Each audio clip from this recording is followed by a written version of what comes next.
Welcome, my friends, to another episode of Friday Night Frights, this season 8.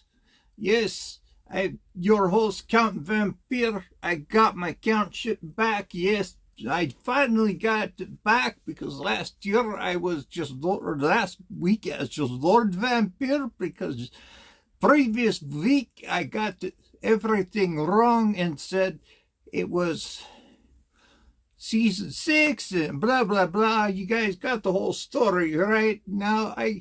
I'm back as Count Vampire because I could count again. So we're going to be reading more from Scary Stories to Tell in the Dark from Alvin Shorts and Stephen Gamel. Yes. So thank you all for joining old Vampire for another episode of Scary Stories Tell in the Dark and Friday Night Frights and good stuff like that. So here we go. This one is called Room for One More. A man named Joseph Blackwell from Philadelphia came to Philadelphia on a business trip.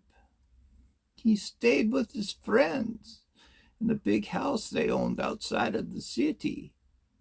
That night, they had a good time visiting. But when Blackwell went to bed, he tossed and turned and couldn't sleep. Sometime during the night, he heard a car turn into the driveway. He went to the window to see who it was. Arriving at such an hour, in the moonlight, he saw a long black hearse filled with people.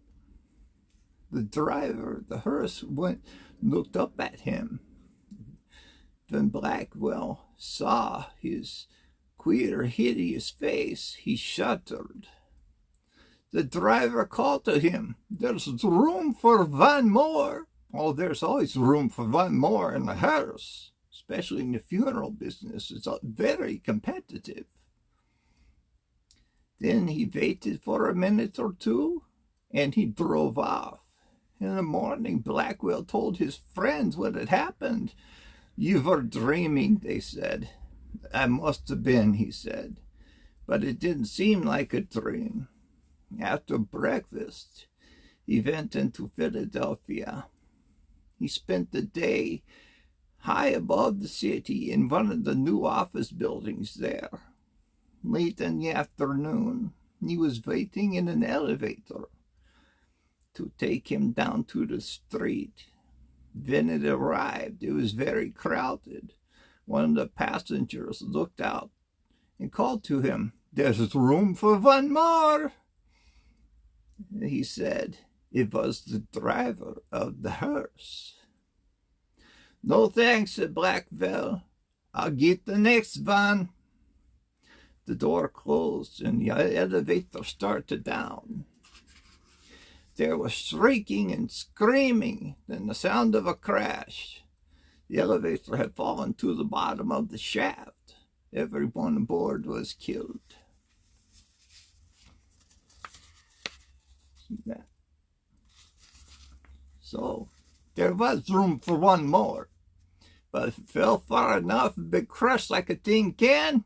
So everybody been compact, so 20 gets you one. So he would have had plenty of, fit everybody in one box. This next story is called The Wendigo. A wealthy man wanted to go hunting in a part of northern Canada where a few people had ever hunted. He traveled to a trading post and tried to find a guy to take him, but nobody would do it. He was too dangerous, they said. Finally, he found an Indian who needed money badly, and he agreed to take him. The Indian's name was Theygone. They made camp in the snow near a large frozen lake. For 3 days they hunted, but they had nothing to show for it. The third night, the windstorm came, and they laid in their tent listening to the wind howling, the trees whipping back and forth. To see the storm better, the hunter opened the tent flap, and what he saw startled him.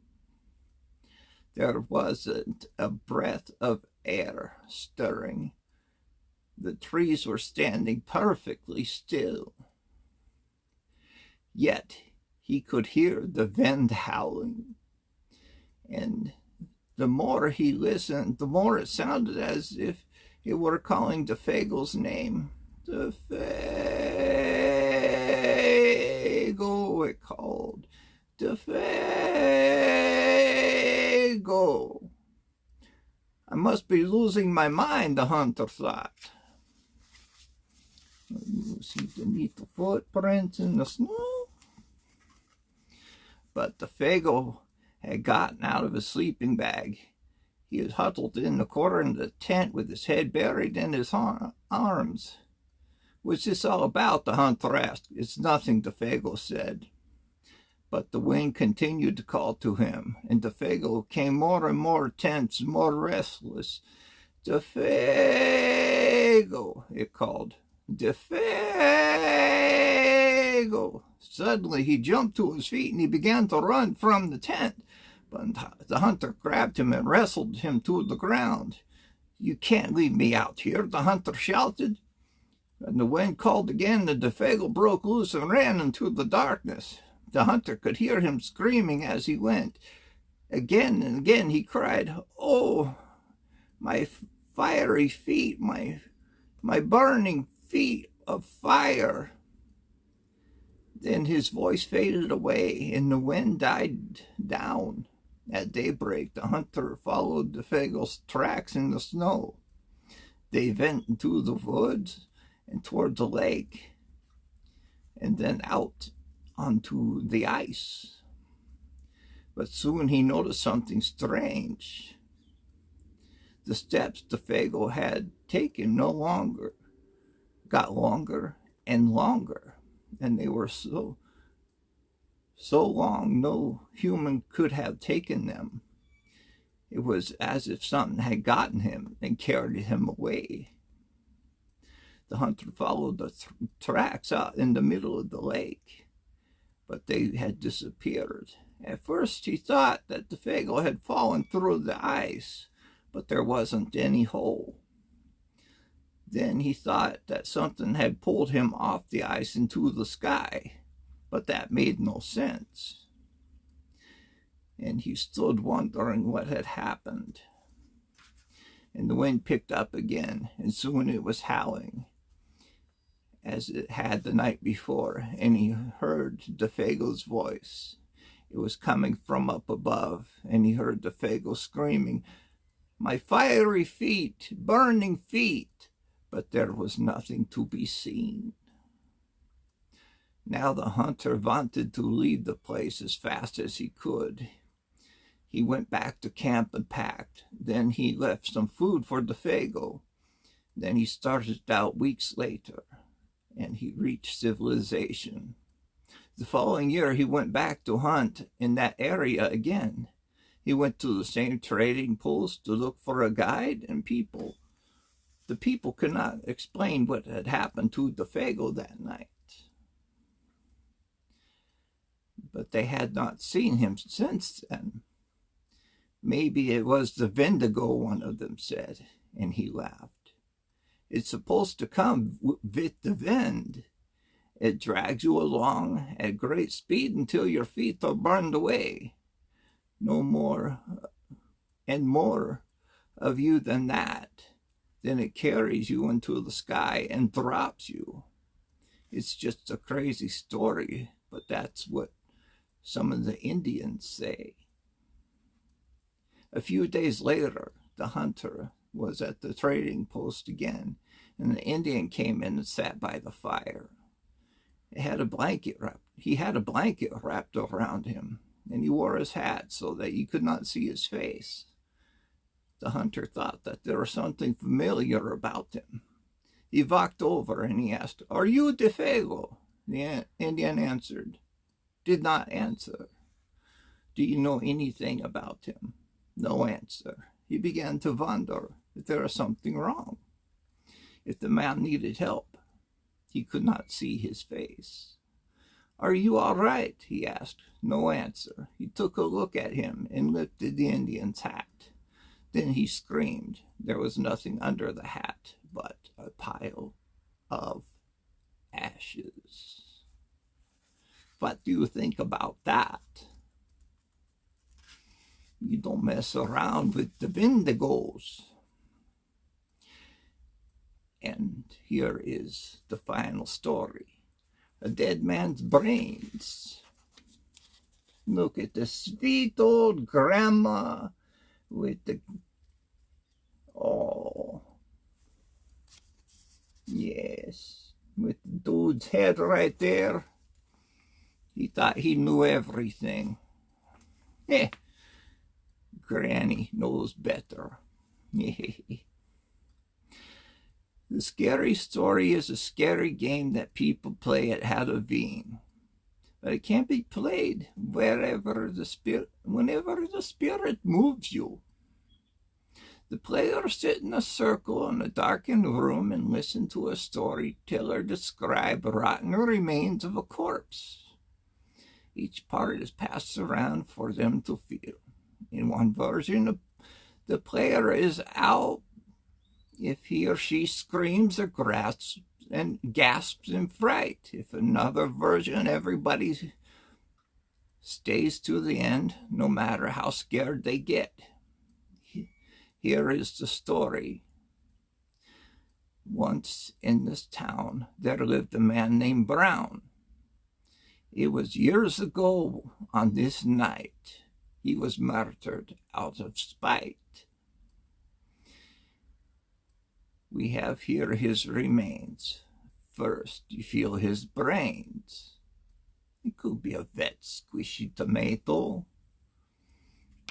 Now we have his eyes, still frozen in surprise. You could use 2 grapes. This is how you played the game. This is his nose. You could use a chicken bone, right? Here is his ear. You could use a dried apricot or a dried peach.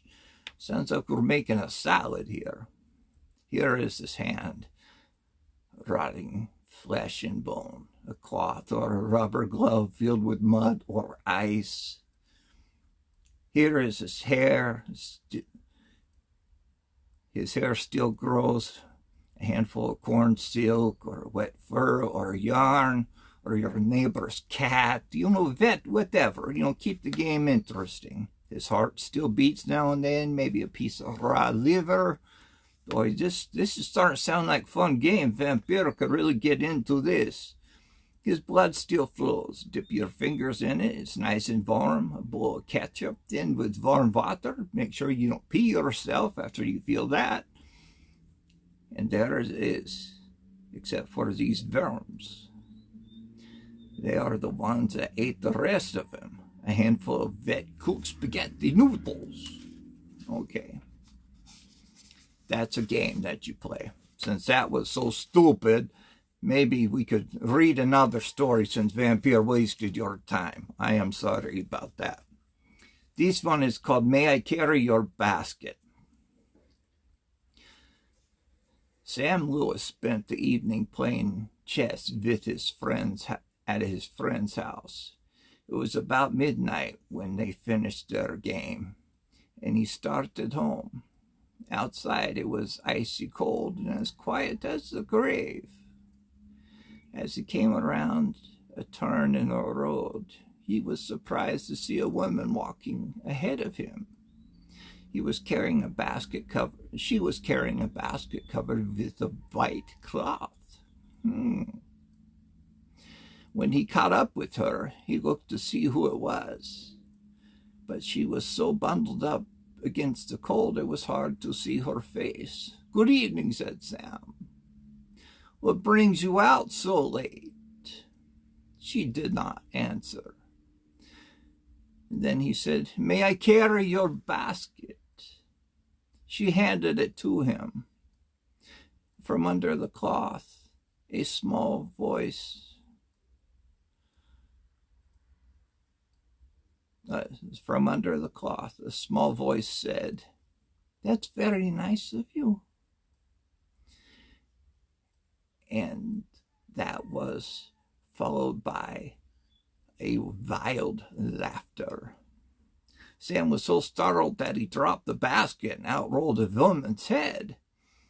He looked at the head and stared at the woman. It was her head, he cried. And he started to run, and the woman and her head began to chase him. Soon the head caught up with him, and he bounded into the air and sunk his teeth into his left leg. Sam screamed in pain and ran faster, but the woman and her head stayed right behind him. And soon the head leaped up in the air and bit into another leg. And soon they were gone. I guess he should have quit when she was ahead, huh? Dang. That was scary. That even got old vampire going. My goodness, don't ever, no. Forget about being a gentleman. See a woman carrying a basket that late at night, just forget about it. Just keep on going, man. You try to do a nice thing and the head bites you in the leg, forget about it. So anyway, guys, thank you so much for tuning in and saying hi to Vampire and stopping by the dungeon. I hope you all have a wonderful and safe night. Remember, spooky things come out in the dark. Do you want to keep the vampires at your room? Put the broom behind your door, or a bowl full of salt behind your door, because we cannot resist counting things. Or a rope tied up in many, many knots, because we cannot resist untying knots. But we are very good at it. Look under your bed before you close the door and go to night-night. Remember to keep the glass of water by the bed to feed the monster, keep him happy. And be nice to your puppies and your kitties, and be kind to yourself and other people. Because you never know what kind of day somebody's having. So you guys have a wonderful day, wonderful evening. And Vampire, see you next week for another episode of Friday Night Frights. And we will continue again with more scary stories to tell in the dark. And tune in on Halloween for a special episode of Halloween. We will be holding on Halloween and a special reading of something special. Be special because it's a special day, and be something special because it's special. So it'll be very special for a special day, for a special reading. Yes. And I get a penny for every time I say something special. Okay? So yes, in all seriousness, I will it'll be something nice for Halloween, as always. So, until then, this is old Vampire saying bye-bye. See you next week for another episode of Friday Night Frights. Ciao. Bye. Get out of here. It's over. Peace out.